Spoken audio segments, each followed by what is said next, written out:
அறிஞர் அண்ணாவின் நினைவு நாளை முன்னிட்டு தமிழக முதல்வர் கழகத் தலைவர் மு.க.ஸ்டாலின் அவர்களின் ஆணைக்கிணங்க கோவை வடக்கு மாவட்ட திராவிட முன்னேற்றக் கழகத்தின் சார்பாக கோவை வடக்கு மாவட்ட கழக செயலாளர் தொண்டாமுத்து ரவி தலைமையில் கோவை செல்வ சிந்தாமணி குளம் முன்பிருந்து அமைதி பேரணி தொடங்கி செல்வபுரம் அண்ணா சிலைக்கு மாலை அணிவித்து மரியாதை செலுத்தப்பட்டது.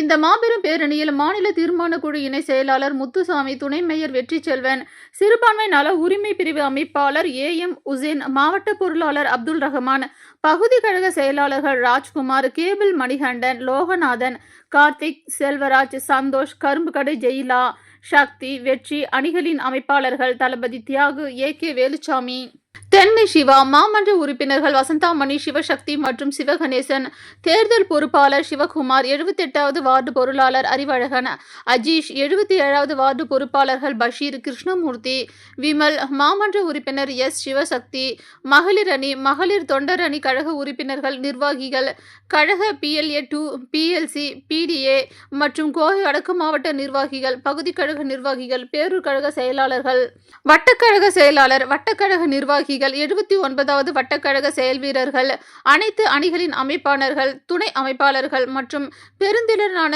மகளிர் அணி மற்றும் இளைஞர் அணி நிர்வாகிகள் கலந்து கொண்ட நிகழ்ச்சி நிறைவாக 79வது வட்டக்கழக செயலாளர் M.H. இப்ராஹிம் நன்றியுரை வழங்கினார்.